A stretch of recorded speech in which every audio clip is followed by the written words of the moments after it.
Let's talk about menopause. Hi guys, Dr. Lester here, and today I want to talk to you a little bit about menopause. I think that this is an area that doesn't get talked about a whole lot, and I think it's because it's like people think all of the hormones are gone now, so like, what are we going to do? But I think that it's a real problem when we should be talking about menopause because you're supposed to have these hormones throughout your whole life, even if they're reduced, and they're also supposed to like reduce gracefully, not like in a crash and burn kind of way. So I think let's have a conversation a little bit about menopause in general and what are possibly some things we can do to help balance it. Most people have an understanding of what menopause looks like. I'm gonna read a little list so we cover those bases.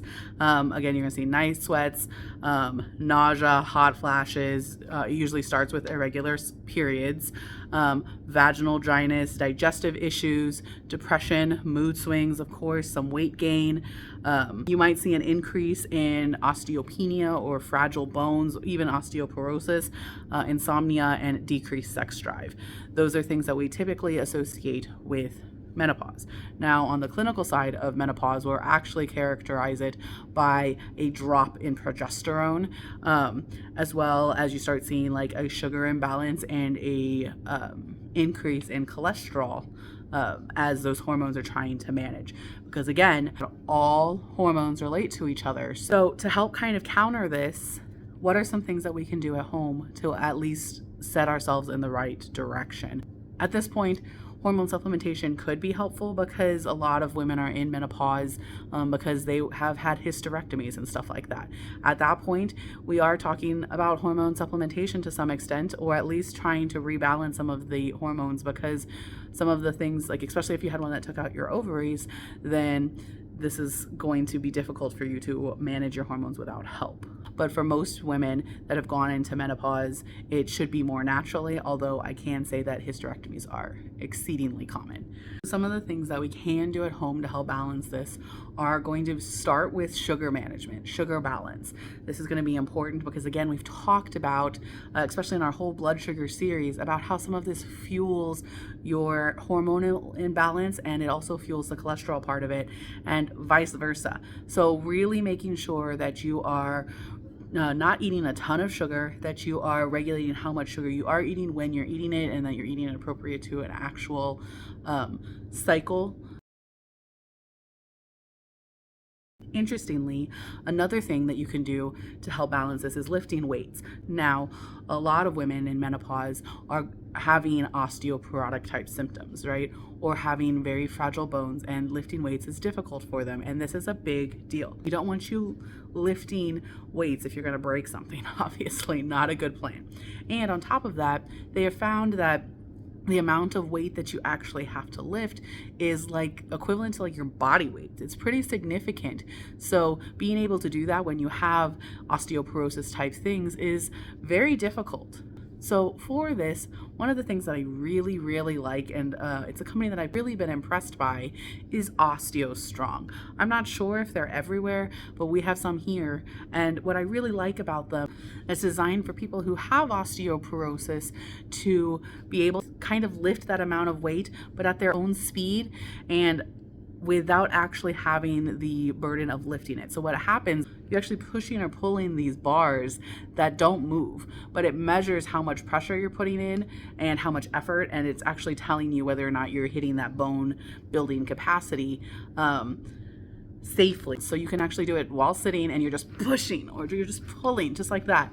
But it varies, of course, depending on your body type, the level of your bones, the level of your age, all of those things. They really change the numbers that you are supposed to meet. So I know that I saw people there that are very, very, very fragile, and they were maybe able to do just a little bit, but that little bit is everything. You are taking steps towards making that better by lifting weights. And there's the reason why lifting weights is so important on your bones is it stresses the bones enough, just enough to start building more bone. And that is important if you are in osteoporosis and or have menopause, obviously, to do this safely. To do it at home, you can do things like really starting just with lifting your body weight, and I'm not saying like do a pull-up, I'm saying like walk around a lot.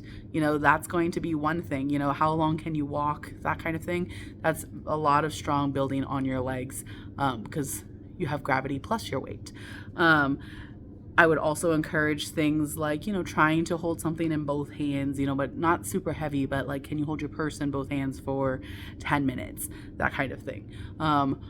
Those things will help you start getting there. They're obviously not the level of bone building that might be necessary, but they are at least making a dent. We've talked a lot about how sleep really, really impacts your hormone regulation. So sleeping regularly is going to be super important so your body can appropriately manage your hormones and then also heal appropriately. Stress, again, is going to be a big thing because stress fuels a lot of those dysregulations, including the sleep stuff, the blood sugar stuff, and just hormones in general. Now, as far as supplementation goes, there are a lot of different things that you can do. Zinc is a great one. Most people know about that, plus magnesium.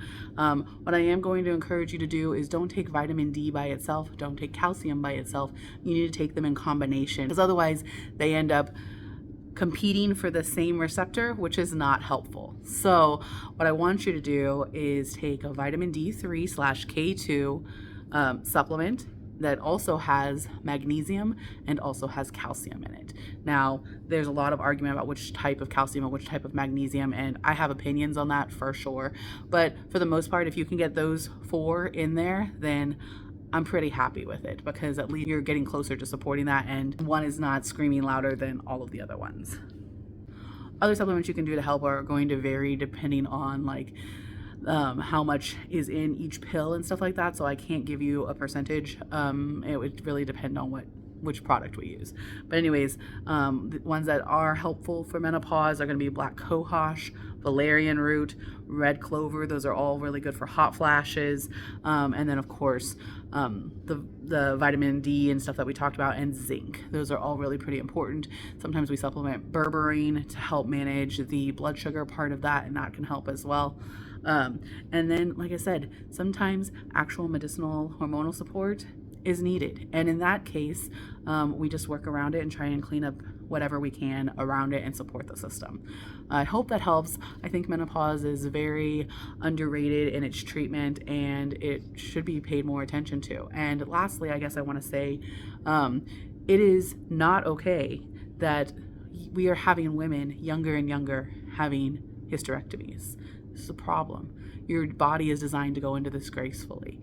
And why are all of these women, and I understand, I talk to a lot of women who have had menopause or are in menopause or whatever, and they're very grateful to not have endometriosis anymore, not have PCOS, not have to deal with some of those crazy problems, terrible periods, constant bleeding, all of these things. But the real question is, did we fix a problem just by taking it out, or did we silence a problem?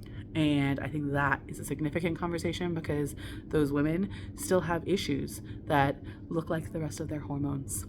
So hopefully that kind of gives you an insight into what's happening to you, why it's important to really start looking at your hormones. I hope that helps. Thanks, guys.